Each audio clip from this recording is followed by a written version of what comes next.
한 번하고 얘기를 나누고 있었는데, 이분은요 공기업에서 이제 평생 직장 생활을 하고 그리고 이 퇴직을 앞두고 있는 그런 분이었었습니다. 이분이 어떤 얘기를 하냐면은요, 그동안에 자녀들 둘을 기르면서 그러면서 거기다가 직장 생활을 하면서 거기다가 투자를 하느라고 모아놓은 돈이 전혀 없다고 하는 것입니다. 그런데 퇴직을 앞두고 있는데 이제 앞으로 살아갈 길이 막막하다고 그러면서 눈물을 이렇게 흘리는 그런 모습을 보았어요. 남자분인데 제가 깜짝 놀랐습니다. 아니, 그렇다고 해가지고 그렇게 걱정이 된다고 해가지고 그렇게 이 눈물을까지 흘릴 필요가 있었겠나. 그런데요, 얼마나 앞이 막막하면은 눈물까지 흘리면서 걱정을 했겠냐고 하는 것입니다. 여러분, 우리가 살다 보게 되면 이렇게 걱정거리가 우리가 찾아올 때가 있을 것입니다. 예를 들게 되면 병원에 가가지고 우리가 건강 검진을 했는데 의사가 하는 말이 뭐냐면은요, 여기서는 해결이 잘 안 될 것 같습니다. 큰 병원에 가가지고 정밀 진단을 좀 해봐야 되겠습니다 라고 그렇게 얘기를 하게 된다 한다면은 여러분 얼마나 걱정이 되겠냐고 하는 것입니다. 어떤 경우는요, 자녀들 학교 보내놓고 난 다음에 부모들이 걱정하는 그런 분들도 있습니다. 혹시 우리 아이가 학교에 가가지고 왕따를 당하는 것은 아닌가, 학교에 오고 가는 다가 또 이렇게 혹시라도 교통사고로 당하는 것이 아닌가, 우리 남편이 직장에 나가지고 이렇게 운전을 하고 회사 출퇴근하다가 또 교통사고로 나는 거 아닌가, 우리 가정에 갑자기 어떤 이 불행이 찾아오는 것은 아닌가, 그런 걱정을 하는 걱정이 찾아올 때도 있다고 하는 것입니다. 저희 어머니 같은 경우는 우리 아이들이 학교를 가가지고 그래서 밤에 이렇게 오지 않으면은요, 어머니가 안절부절 하시다가는 결국에는요 밤에 이제 아파트 입구까지 가가지고 밤에 서 계시는 것입니다. 그래가지고 이제 아이가 이게 같이 집으로 아이와 같이 들어오시는 이런 모습을 봤어요. 그랬더니 저희 집 사람이 어머니 뭘 그렇게 걱정을 많이 하세요? 하나님이 다 지켜주시는데. 그러면 어머니가 하신 말씀이 무엇입니까? 그래도 다 큰애가 이렇게 여자아이가 늦게까지 집에 오지 않는데 걱정이 안 되겠냐고 이렇게 말끝을 흐리는 그런 일들을 제가 보았었습니다. 여러분, 우리가 예수를 믿기만 한다면은, 예수를 믿으면 우리 삶 속에 어려움이 없고 늘 행복하고 기쁨으로 충만한 그런 생활을 할 수 있을 것이라고 우리가 착각을 하는 분들이 없잖아 있는 것 같습니다. 그런데 우리는요, 주위에서 여러 가지 어려운 문제 때문에 고민하고 우울해하고 그리고 비탄에 빠진 그리스도인들을 만나게 됩니다. 분명히 주님은 내가 온 것은 양으로 생명을 얻게 하고 더 풍성히 얻게 하려 함이라고 그렇게 말씀을 하셨습니다. 그런데 실제로 우리는요, 결코 풍성하지 않을 뿐만 아니라 자신의 처지를 어렵고 비참하다고 생각하는 사람들을 많이 보게 된다고 하는 것입니다. 여러분, 최근에는 우리 크리스찬 심리학이나 이 상담학이 발달로 인해 가지고 이 그리스도인들의 이 마음에 대한 연구가 많이 이루어지고 있습니다. 이를 통해서 이 성장 과정에서 받았던 그 상처가 이후에 이 성인이 되거나 우리 그리스도인이 된 이후에도 풍성한 삶을 살지 못한다는 사실을 알게 되었습니다. 이런 사실이 보여주는 것이 무엇인가? 결국 우리 그리스도인의 이 심리나 삶이 그렇게 간단하지만 않다고 하는 것입니다. 여러분은 우리가 염려와 근심이 없이 살 수 있다고 한다면요, 성경에서 이런 말씀을 알 필요가 전혀 없을 것입니다. 최근에 이 크리스천 상담자들이 관심을 가져온 것은 뭐냐면은 과거의 치료였었습니다. 예를 들어서 과거에 상처를 입은 그런 사람들은요, 이 예수를 믿고 난 다음에도 어떻게 합니까? 그 과거의 상처 때문에 어떻게 합니까? 참 자유를 누리지 못하고 그리고 살아가는 그런 사람들이 참 많이 있더라고 하는 것입니다. 그래서 이 과거에 대한 이 치료를 많이 하고 있습니다. 그런데 오늘 예수님께서는요, 지금 무엇을 말씀을 하고 계십니까? 우리 이 미래에 대한 치료를 하고 계시는 것을 볼 수가 있습니다. 만일 우리 미래에 대한 염려를 치료받지 못하게 된다고 한다면은 가장 중요한 현재를 놓치게 되고 만다고 하는 사실입니다. 오늘 본문에서 예수님이 특별히 강조해서 말씀하시는 것은 뭐냐면은 이 염려에 대한 것입니다.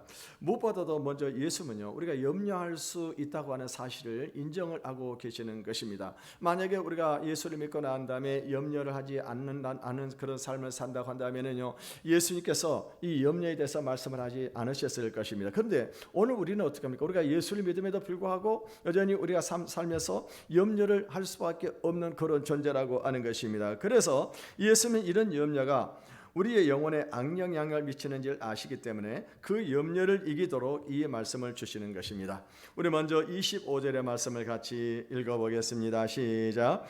그러므로 내가 너에게 이르노니 목숨을 위하여 무엇을 먹을까 무엇을 마실까 몸을 위하여 무엇을 입을까 염려하지 말라. 목숨이 음식보다 중하지 아니하며 몸이 의복보다 중하지 아니하냐. 사실 여러분, 우리가 먹을 것이 떨어지게 되면은요, 무엇을 먹을 것인지 걱정하게 되어 있습니다. 또 우리가 어디를 가야 되는데 옷이 마땅하게 입을 옷이 없다고 하면 어떻게 합니까? 그것 때문에 또 염려할 수가 있다고 하는 것입니다. 요즘에 지금 옷이 많기 때문에 그런 문제가 큰 문제가 되지 않을 수 있을지도 모르겠습니다만은요, 저희가 어렸을 때만 하더라도요, 옷이 그렇게 많지를 않았었습니다. 그래서 형제들이 여러 명이 있는데 그 중에서 누군가가 좋은 옷을 입고 다 밖에 나가 버리게 되면은 어떤 일이 벌어지게 됩니까? 그 형제가 돌아오기까지 막 기다리면서 씩씩거리면서 왜 나 이렇게 옷을 입고 나가 버린지 모르겠다 그러면서 그렇게 기다렸던 그런 일도 우리는 그런 시대를 우리가 겪기도 했었습니다. 이렇게 우리는 당장 먹을 것이 없거나 입을 것이 없을 때 걱정하게 되어 있습니다. 여기서 예수님은요, 이런 걱정을 두고 말씀하시는 것이 아닙니다. 예수님이 여기서 염려하지 말라고 하시는 것은 우리 그리스도인들에게서 일어나고 있는 그 심리적인 현상을 말하는 것입니다. 여러분, 우리 그리스도인들은 어떤 사람들입니까? 우리는 하나님을 인격적으로 아는 그런 사람들입니다. 물론 믿지 않은 세상 사람들도 이 하나님의 존재에 대해서 인정을 하는 그런 사람들이 있습니다. 그러나 이 믿지 않은 세상 사람들이 알고 있는 하나님의 막연한 하나님이라고 하는 것입니다. 우리처럼요, 바로 이 하나님 예수 그리스도의 아버지시고 그리고 이스라엘 나라를 통해서 계시하셔서 하나님, 그 하나님을 아는 것이 아니라고 하는 것입니다. 우리 그리스도인이 하나님을 안다고 하는 것은 단순히 하나님의 존재만 아는 것이 아닙니다. 우리가 하나님을 안다고 하는 것은 뭐냐? 우리 삶 속에 엄청난 이 변화를 가져오게 되어진다고 하는 것입니다. 이 가장 중요한 변화가 무엇일까요? 그것은 사실 우리 그리스도인들 하나님을 알고 난 이후에는요, 이 엄청난 이 가치관의 이 변화가 일어나게 되어진다고 하는 것입니다. 여러분, 우리가 그리스도를 알기 전에는요, 이 세상이 전부라고 생각을 했었습니다. 그래서 우리가 이 그리스도를 알기 전에 어떤 삶을 살았습니까? 이 세상에서 어떻게 해서든 잘 먹고 잘 살아야 된다고 하는 것입니다. 그러니까 어떻게 합니까? 우리는요, 이 세상에서 어떤 사람들은 오직 돈이 전부다라고 생각을 하고 돈을 벌기 위해 사는 그런 사람도 있고, 어떤 사람은 어떻게 합니까? 권력이 최고다라고 생각을 해가지고 어떻게 해서든지 권력을 잡아야 된다라고 살아가면서 그렇게 살아가는 사람들이 많이 있었다고 하는 것입니다. 그런데 하나님을 알고 보게 되니까 그것이 아니었어요. 나를 통해서 하나님께서 이루실 계획이 분명히 있다고 하는 것입니다. 이 세상에서 우리가 죽을까 말까 힘을 다해서 살아도 어떻게 합니까? 다른 사람을 따라갈 동말동한데요, 우리가 나에 대한 하나님의 계획이 있다고 하는 사실을 아는 순간에는 어떻게 되어지게 되는 것입니까? 그때부터는요, 내가 이루고자 하는 그 일보다 하나님이 나에 대한 나의 삶을 통해 계획하신 하나님의 뜻이 있다고 하는 것을 알게 되게 되니까 결국에는 어떻게 되는 것입니까? 그것 때문에 우리는 어떻게 합니까? 아무것도 우리가 제대로 할 수 있는 것이 없다고 하는 것입니다. 그래도 우리는 하루하루 믿음으로 살아가려고 하고 또 하나님께서 살 수 있도록 인도를 해 주십니다.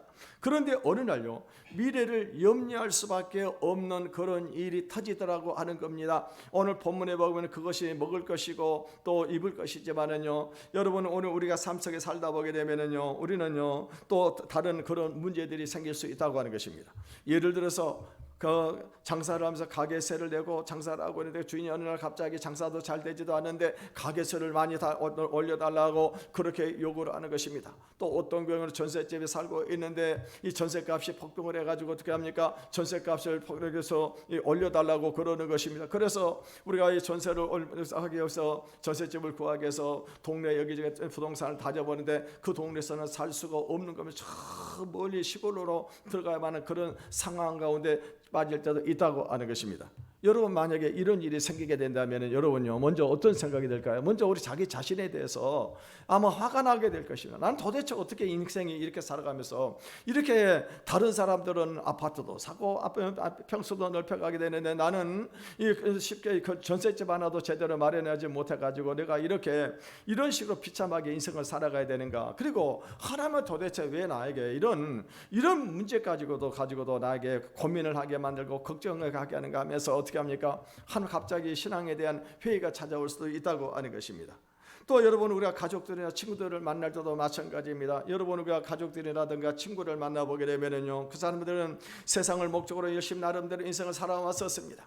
그래가지고 이 사람들 어떻게 합니까? 어떤 사람은 집을 장만하기도 하고 또 평수를 넓혀가기도 하고, 어떤 사람들은 뭐 보면은요, 뭐 직장에서 높은 그런 직위에 올라가 있는 그런 사람들도 결혼해가지고 그리고 자녀들 잘 낳고 살아가는 그런 친구들도 있다고 하는 것입니다. 그런데 나는 어떻게 합니까? 나는 그 교회 다니면서 그 교회 헌금하고 예배드리고 교회를 다니면서 인생을 뭡니까? 거기에다만 시간을 뺏기고 말았다고 하는 어떤 이런 사실이 딱 내가 깨닫게 되어지게 되면 그때는 어떻게 합니까? 내가 무엇인가 지금 크게 잘못하고 있는 것은 아닌가? 이런 생각을 할 때가 있다고 하는 것입니다. 그러면서 이 불신앙이 우리의 마음을 지배하려고 꿈틀거리게 되는 것입니다. 오늘 예수님께서 우리에게 염려하지 말라고 말씀하시는 이유가 뭘까요? 당장 우리에게 어떤 어려운 문제가 닥쳤는데도 불구하고 전혀 걱정하지 말고 편하게 살라고 하는 그런 의미가 아닙니다. 우리 그리스도인의 염려에는요, 무엇이 들어있느냐? 독이 들어있다고 하는 사실을 여러분 기억하시기를 바라겠습니다. 여러분요, 처음에는요, 이 염려가 처음엔 작게 시작이 되어집니다. 그런데 점점 나중에 이 염려가 커져가지고는 어떻게 합니까? 우리의 믿음을 마비를 시켜버립니다. 이 믿음이 마비가 되면 그 다음에는 어떤 일이 벌어지느냐? 기도가 안 되는 것입니다. 기도가 안 되고 그 다음엔 어떻게 됩니까? 그 다음부터는요, 그리스도인들과 이 교제도 이 단절을 시키고 말게 된다고 하는 것입니다. 그 이유가 뭘까요? 염려가 그를 삼켜버렸기 때문이라고 하는 것입니다. 이 하나님의 백성으로서 먹을 것을 염려할 때 나중에는요, 먹는 것이 대단하게 생각이 되게 되는 것입니다.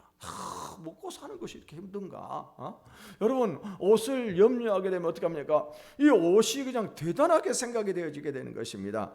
그래서 예수님은요, 이 일부러 목숨을 위하여 무엇을 먹을까 마실까, 몸을 위해서 무엇을 입을까를 염려하지 말라라고 그렇게 강조를 하고 계시면서 이 목숨이라는 말과 몸이라는 말을 일부러 집어넣고 있습니다. 예수님이 경계하는 것은 단순한 염려가 아니라 영적인 침체를 가져오는 염려라고 하는 것입니다. 여러분, 일단 우리 그리스도인들이 염려에 빠졌다고 하는 것은 그거는요, 몸에 독사의 독이 들어온 거예요. 독사의 독이. 여러분, 만약에 독사에 물렸으면 어떻게 될까요? 여러분, 독사의 독에 물렸으면 가만히 참고 있는다고 해가지고 그게 해독이 될까요? 그렇지 않습니다. 여러분, 독사의 독이 들어오면 어떻게 합니까? 빨리 이 치료를 해야 되는 거예요. 치료를 해야 돼요. 우리가 염려의 이 독이 우리 안에 딱 들어왔을 때는 우리가 어떻게 치료를 해야 될까요? 그건 먼저 자가치료가 필요하다고 하는 것입니다. 여러분, 이 자가치료법은요, 이 거듭난 내가 누구인가를 아는 것입니다. 무슨 말입니까? 거듭난 나는 더 이상 내 것이 아니고 하나님의 것이라고 하는 사실을 인정하는 것입니다.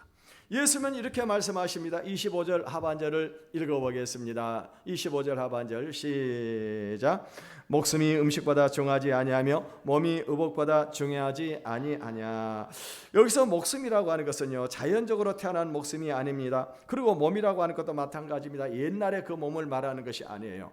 오늘 예수님께서 목숨, 우리 몸이라고 하는 것은 무엇을 말씀을 하고 계시는가? 그거는 예수님께서 십자가에서 죽으시고 피 흘려 사신 새로운 몸을 말합니다. 다시 말하면 우리가 예수를 믿고 난 다음에 우리가 예수를 믿고 하나님께서 우리에게 주신 이 새로운 몸, 새로운 목숨, 이것을 말하는 것입니다. 여러분, 이거는 하나님께서 우리에게 주신 최고의 선물 중에 선물입니다. 그런데 우리 그리스도인들이 가지고 있는 이 목숨은 그냥 목숨이 아니라고 하는 것입니다. 조금 전에 말씀을 했지만은요, 주님께서 십자가에서 피값을 흘리고 그리고 사신 그 목숨, 그 몸이라고 하는 거예요. 그래서 여러분, 오늘 우리들이 알아야 될 것은 뭐냐면은 주님이 우리에게 두 번째 이 생명을 주셨습니다. 이미 첫 번째 생명은요, 그리스도 안에서 이미 끝나버렸어요. 이제는 어떻게 합니까? 이제는요, 이 몸이 내 몸이 아니라고 하는 거예요. 그러니까 우리가 예수를 믿고 난 다음에는 내가 과거의 내가 아니라고 하는 사실입니다. 제가 목사 안수를 받고 난 다음에요, 얼마 되지 않아가지고 시골에 고향 친구가 자꾸 전화를 오기도 하고 문자도 보내기도 그러더라고요. 그러면서 이 친구가 저보고 자꾸 만나자고 그러는 겁니다.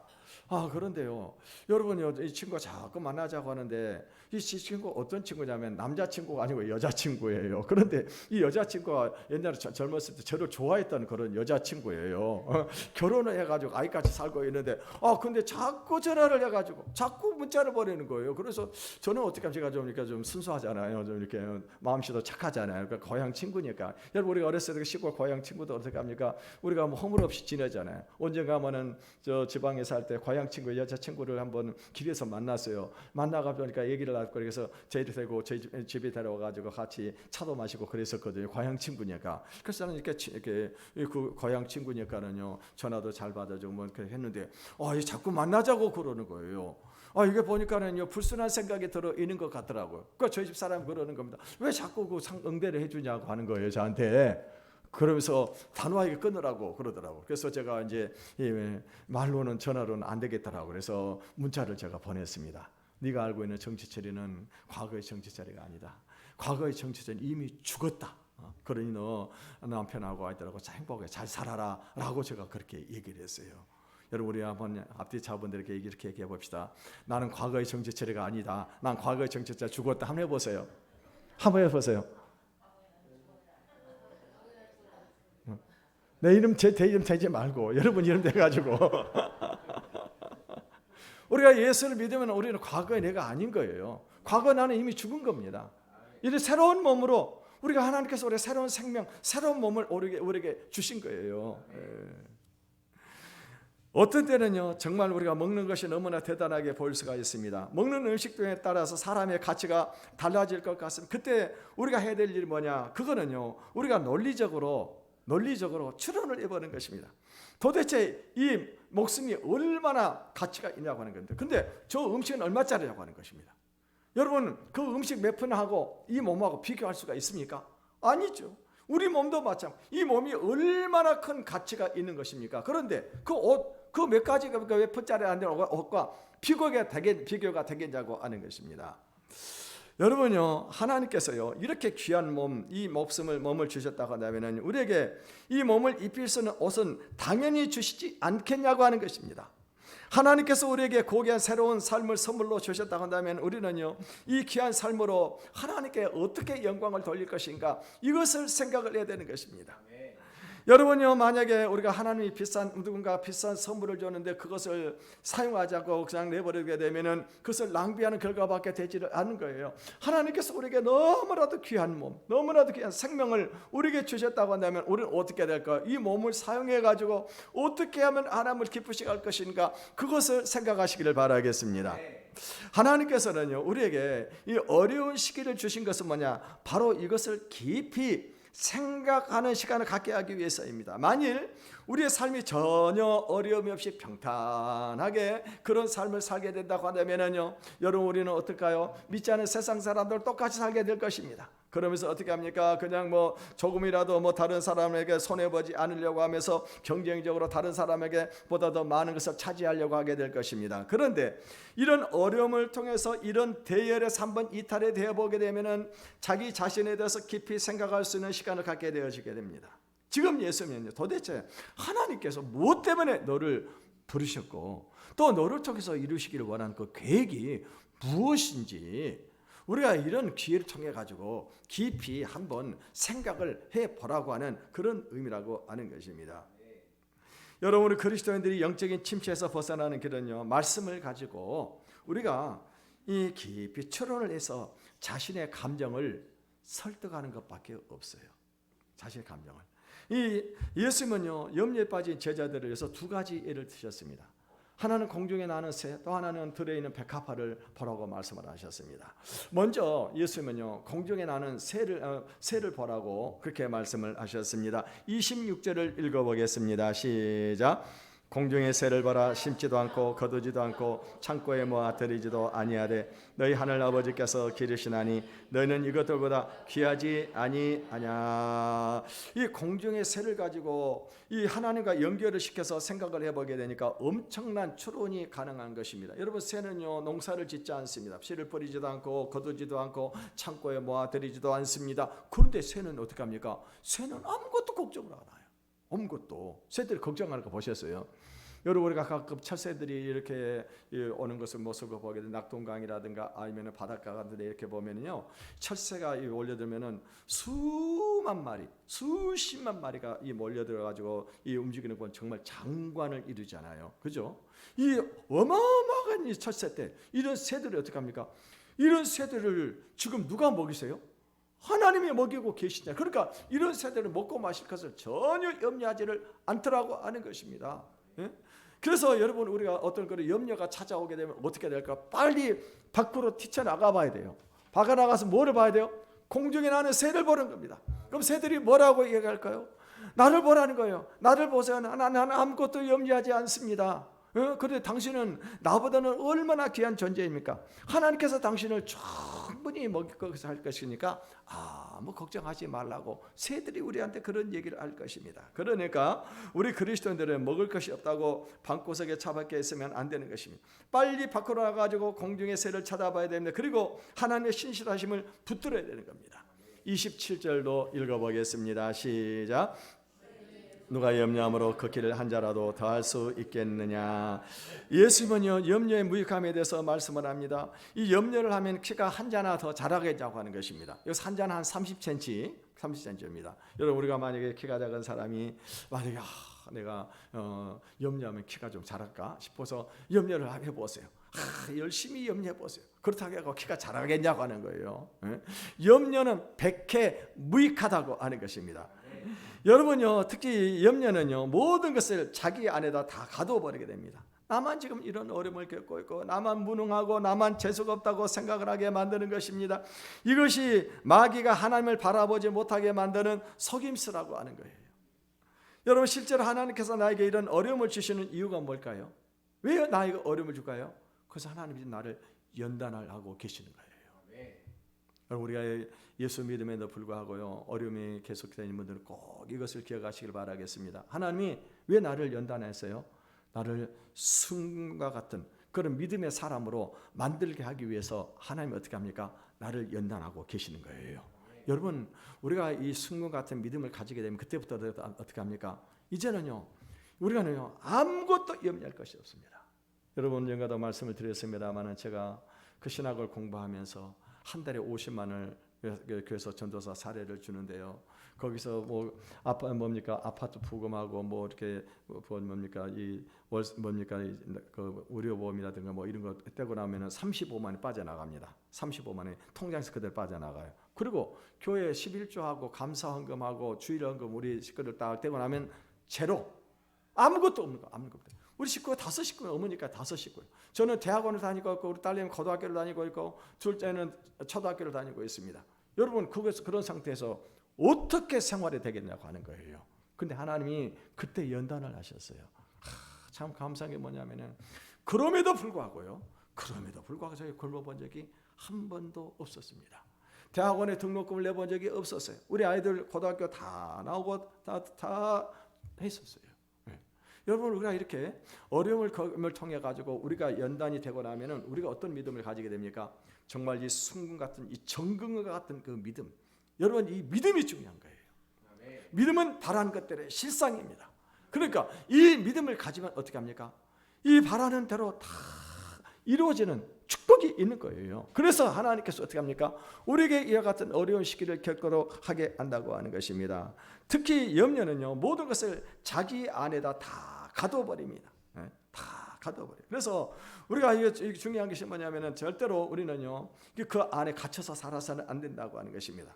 아마도 예수님께서는요, 한 가지로 부족하다고 생각을 하신 것 같습니다. 그래서 이번에는요, 들에 핀 백합화를 보라고 말씀을 하십니다. 28절을 읽어보겠습니다. 시작.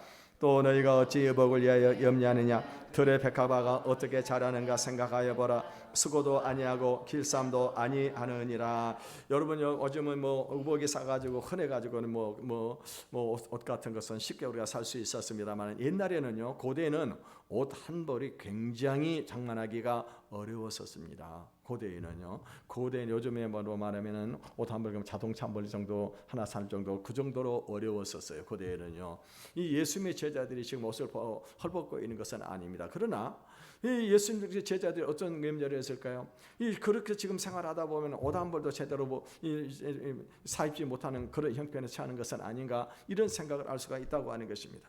여러분 우리가 만약에 직장에 다니지 않고 수입이 없는 그런 상황 가운데 있을 때 여러분이 우리가 이 옷을 사 입는다고 하는 것은 정말로 힘들 거예요. 그러면 어떻게 합니까? 우리가 초라하게 생활을 할 수밖에 없다고 하는 것입니다. 그때 예수님은 무엇을 보라고 말씀하면 들의 백합화를 보라고 하는 겁니다. 여러분 들의 백합화는 아무도 봐주지 않아도 그렇게 아름다울 수가 없습니다.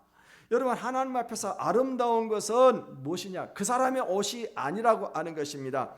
하나님 앞에서 아름다운 것은 뭐냐? 우리가 예수를 믿고 변화된 그 사람의 인격이 아름다운 거예요. 네? 여러분 아무리 좋은 옷을 걸치고 있음에도 불구하고 그 사람이 입에 더러운 말을 하고 음란한 말을 하고 그리고 탐욕으로 가득 차 있는 그런 사람들 보고 우리 사람들은 아름답다라고 말을 하지 않을 것입니다. 그런데 그 사람이 비록 차라운 옷을 입고 있지만은 그 사람에서 나오고 있는 그런 훈훈한 그런 인격, 넉넉한 그런 마음, 이런 것을 보면 우리가 어떻게 합니까? 참 아름답다는 생각을 하게 될 것입니다. 예수님 지금 그걸 말씀을 하고 계시는 것입니다.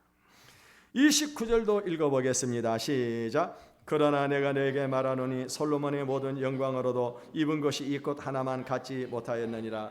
여러분 이 세상에서 솔로몬의 영광을 능가할 만한 그런 아름다움이 어디가 있습니까? 누가 그런 영광을 누리며 살아왔었습니까? 그런데요 하나님 보시기에는 어떻게 합니까? 솔로몬의 그런 영광도 이 백합화만도 못하다고 하는 것입니다. 여러분 들에 피어있는 백합화를 보십시오. 들에 피어있는 백합화는 아무도 보는 사람이 없습니다마는 그럼에도 불구하고 홀로 이렇게 아름답게 피어가지고 홀로 하나님을 찬양하고 있어요. 찬양하고 있는 것입니다. 여러분 바로 이것이 우리 그리스도인의 모습입니다.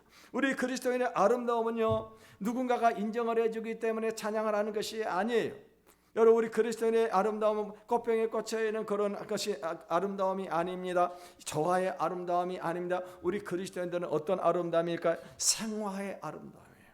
여러분 생화는 얼마나 향기가 납니까? 그동안은요 전혀 향기롭지가 않습니다. 무엇을 말해요? 우리 삶을 말하는 거예요. 우리 그리스도인의 삶이 중요하다고 하는 겁니다. 옷이 중요한 것이 아니다고 하는 거예요. 30절도 읽어보겠습니다. 시작. 오늘 있다가 내일 아궁이에 던져지는 들풀도 하나님이 이렇게 입히시거든 하물며 너희일까 보냐 믿음이 적은 자들아. 여러분 하나님은 좀 온통 우리에게 편지를 다 써놓고 계셔요. 그래서 그 편지가 뭡니까? 공중에 나는 새도 하나님이 우리에게 보내신 편지고 이 들에 있는 백합화도 하나님이 우리에게 보내신 편지입니다. 여러분 우리는 세상을 보면은요 하나님의 편지로 가득 차 있어요. 하나님이 우리를 사랑하신다고 하는 이 편지가 너무너무나도 많아요. 너무나.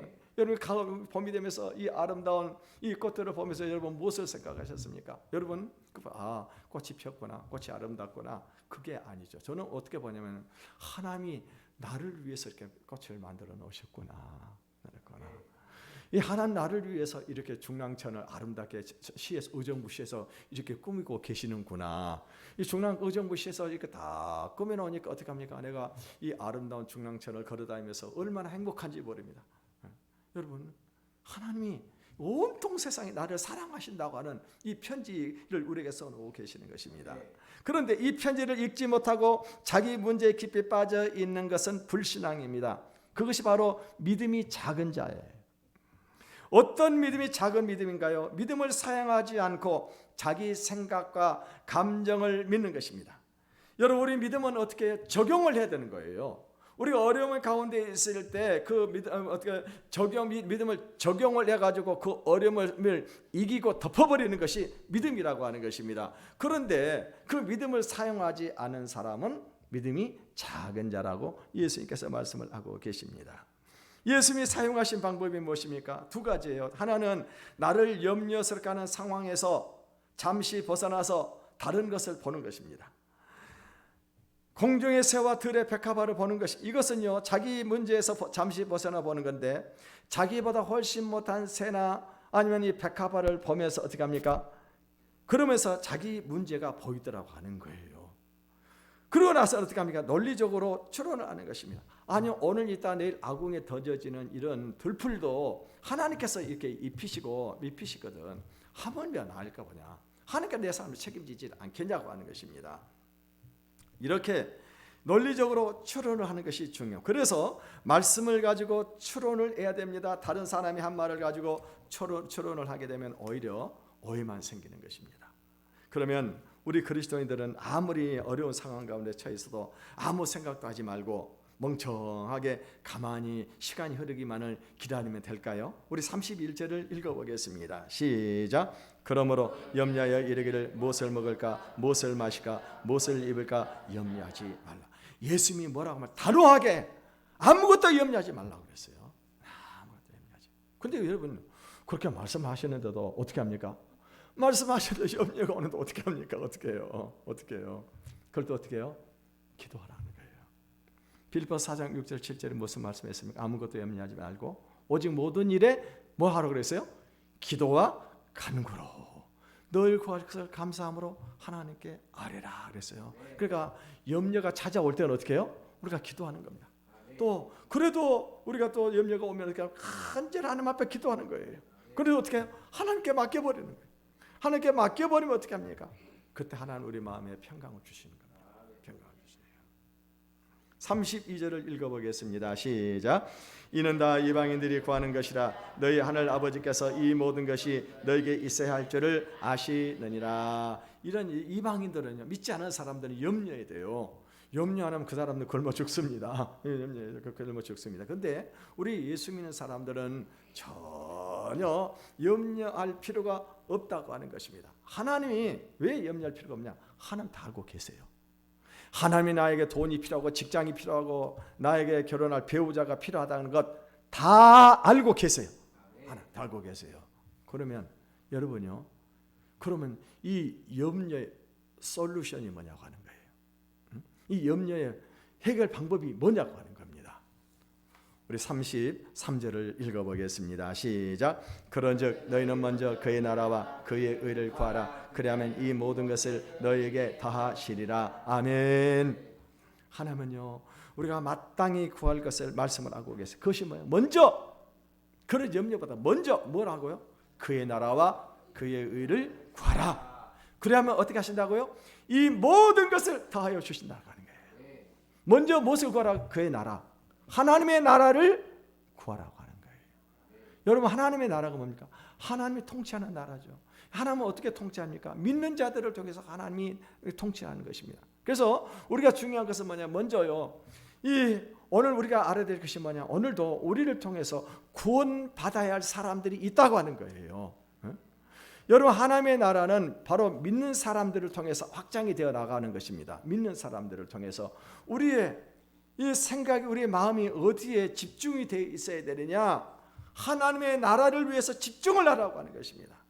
내가 비록 연약한 가운데 있지만 그럼에도 불구하고 나를 통해서 구원받아야 할 사람이 있다고 하는 거예요. 여러분, 우리는 어떻습니까? 내가 돈도 잘 벌고 성공하고 그래야만이 내가 복음을 전하면 사람들이 복음을 들을까 생각, 천만의 말씀입니다. 내가 연약한 그런 가운데 있음에도 불구하고요, 오히려 그것 때문에 사람들이 어떻게 합니까? 감동을 받는 사람이 있는 겁니다. 지난주 목요일 날 우리 김명숙 권사님이 전도를 갔다 오셔서 말씀을 하시는데요, 우리 권사님 어떤 분에게 벤치에 앉아 계신 분한테 복음을 전해 전도를 하셨답니다. 어떻게 전도를 하셨냐면 우리 권사님 그렇게 말씀을 하셨대요. 나는 몸이 너무 아파가지고 그래서 이제 도저히 더 이상 희망이 없어가지고 우리 자식들이 있는데 의정부에 가가지고 1년만 더 살다 죽으려고 의정부로 올라왔다고 하는 거예요. 그런데 하나님께서 다시 건강을 회복을 시켜주셔가지고 그래서 지금 이렇게 건강하게 8년을 지금 더 살고 있고 몸이 더 건강해졌다고 하는 거예요. 건강해졌다고. 그러니 당신도 예수 믿으라고. 여러분요, 건강한 사람이 그렇게 얘기하면 되게 어떻게 할까요? 근데 우리 권사님 같이 이렇게 연약한 그런 모습을 가지고 복음을 전하니까 그분이 수긍을 하더라고 하는 거예요. 수긍을 하더라고. 권사님 전화번호 받으셨습니까? 못 받으셨어요? 네, 전화를 받으면 꼭 전화를 받으셔야 됩니다. 여러분요, 얼마나 감동이 됩니까? 이런 사람들에게. 그래서 이렇게 우리가 하나님의 나라, 어떻게 하면 다른 사람들이 우리가 하나님의 나라가 확장되어 나갈까? 어떻게 하면 전도할 것인가? 여기에 먼저 우리가 서로 구하라고 하는 거예요. 그러니까 두 번째, 그의 뜻을 구하라고 그랬잖아요. 그것은 무엇입니까? 나를 통해 계획한 하나님의 뜻이 있어요. 나를 통해 계획한 그 뜻, 여러분 그 뜻을 찾으시길 바라겠습니다. 하나님 도대체 왜 나를 부르셨는가? 내가 무엇을 하기를 원하시는가? 내가 어떤 삶을 살기를 원하시는가? 그것을 먼저 구하라고 하는 것입니다. 그러면 어떻게 하며 이 모든 것을 너에게 더하여 주신다라고 말씀을 하고 있습니다. 34절도 읽어보겠습니다. 시작. 그러므로 내일 일을 위하여 염려하지 말라. 내일 일은 내일이 염려할 것이요 한날의 괴로움은 그날로 족하니라. 지금 예수님께서 우리에게 미래에 대한 계획을 세우지 말라고 말씀하시는 것이 아닙니다. 그럼 우리는 아무것도 할 수가 없을 것입니다. 우리는요 계획을 세워야 됩니다. 그런데 그 계획에는 반드시 하나님이 들어 있어야 합니다. 우리의 내일에는요 하나님이 가장 중요한 변수예요. 여러분 우리가 고등학교 때 중학교 때입니까? 중학교 때 방정식 배우잖아요. 방정식 배우면 어떻게 합니까? 방정식에는 변수와 상수가 있잖아요. 상수와 변수. 상수는 어떠세요? 상수는 변하지 않은 거예요. 변수는 어떻게 하면 변하는 겁니다. 하나님은 어떤 분이냐? 변수예요. 변수예요. 여러분 우리는 지금은요 아무것도 없고 가진 것도 없고 희망이 없습니다. 그러나 하나님은 어떤 분이라고요? 변수예요. 여러분요 사람 절대로 예수 믿는 사람 다른 사람은 없다고 무시하지 마시길 바라겠습니다. 이 사람이 장차 어떤 인물이 될지 모르는 거예요. 하나님께서 그에게 은혜를 베푸시면요 어마어마한 축복의 주인공이 되는 겁니다. 오늘 우리는 미래를 염려하지 말고 기도로 하나님께 맡기시기를 바라겠습니다. 그리고 매일매일 최선을 다해서 하나님의 나라와 나를 통한 하나님의 계획하신 하나님의 뜻이 이루어지기 위해서 사시기를 바라겠습니다. 그럴 때 하나님께서는요 우리가 염려하는 일들을 하나님이 다 하시고 그것들을 다 채워주시고 뿐만이 아니라 더하기 알파 더하여 주시리라. 플러스 알파의 축복을 주시는 것입니다. 이와 같은 믿음의 삶을 살아가시기를 주님의 이름으로 축원을 드리겠습니다. 기도하겠습니다.